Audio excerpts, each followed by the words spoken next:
Hi, yeah, welcome to our series talking about women on the African continent and their contribution to Africa.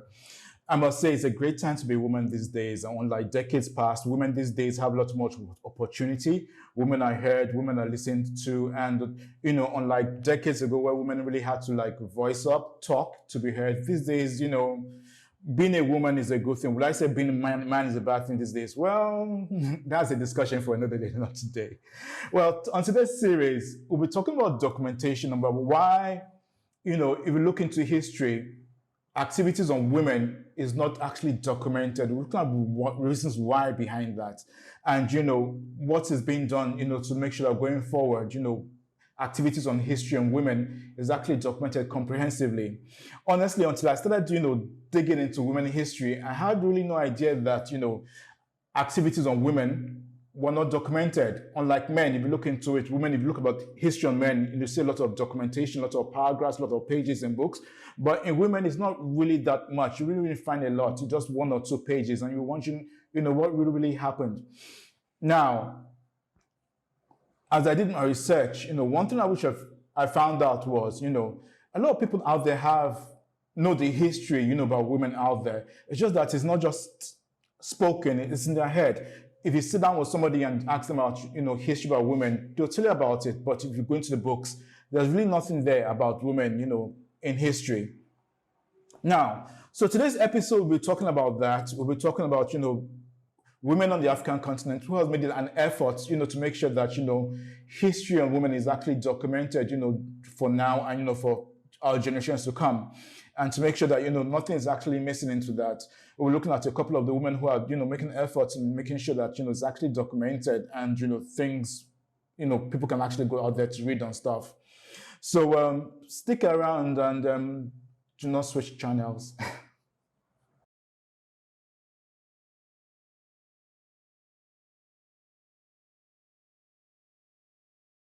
Now, let's talk about why women's history on the African continent has not been documented properly over the last couple of decades. One of the main reasons is because of the word marginalization. Women have been marginalized so much over the last couple of decades. They're not allowed to have an education. They're not allowed to take part in politics. They're not allowed to take part in position of power. And as such, their contribution to society has not been experienced and as such has not been documented or has been overlooked. Unlike their male counterparts, which have their history well documented, women do not have that. Now, another reason why, women history has not been documented over the last couple of decades is because of limited access to resources. And when I talk about access to resources, I'm talking about, giving women an education. If women are not educated, meaning, they cannot write, they cannot read. And if women cannot write and cannot read, that means they cannot able to, document, their experiences over time in a book, unlike their male counterparts. Now, let's look at another reason why, history of women in Africa has not been documented over the last couple of decades. One of the issues is because of gender bias in history records. You look at stuff like, historical records, official document, newspapers, diaries, and stuff. You realize that, activities of women or articles of women are often omitted or downplayed, which has not really helped in help of documentation of women over the last couple of decades. Now, another reason is because of the lack of female historians. Historians is basically a male-dominated field, and because it's a male-dominated field, they decide, what topics are to be studied and what exactly is to be, documented over time. And that has greatly affected women history over the last couple of decades, and that's why you won't be able to find as much information on women in history than compared to the male. But I must say that despite all these reasons, we're in 2023 currently, and things are changing, things are getting documented. People are realizing the importance of documentation over time. And because of that, we have more of female historians out there who are, making sure that female history is documented and preserved.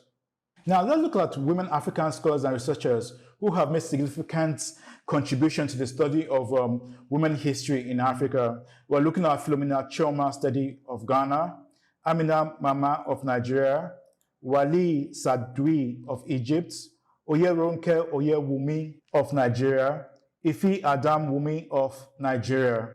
Ifi Ahmad Dumi is an award-winning poet and a political activist as well as an academic. She has lived in Nigeria, the UK, and is currently an associate professor at Dartmouth University in America.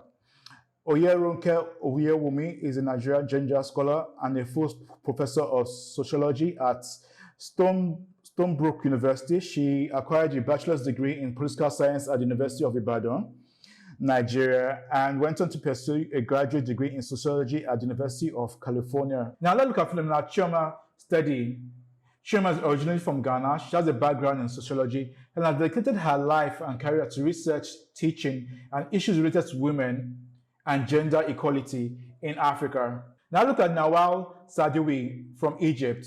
She's a public health physician, psychiatrist, author, and an advocate of women's rights. Unfortunately, she died in 2021.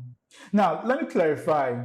I know there are lots of women out there who have worked hard, in documenting women's issues in Africa.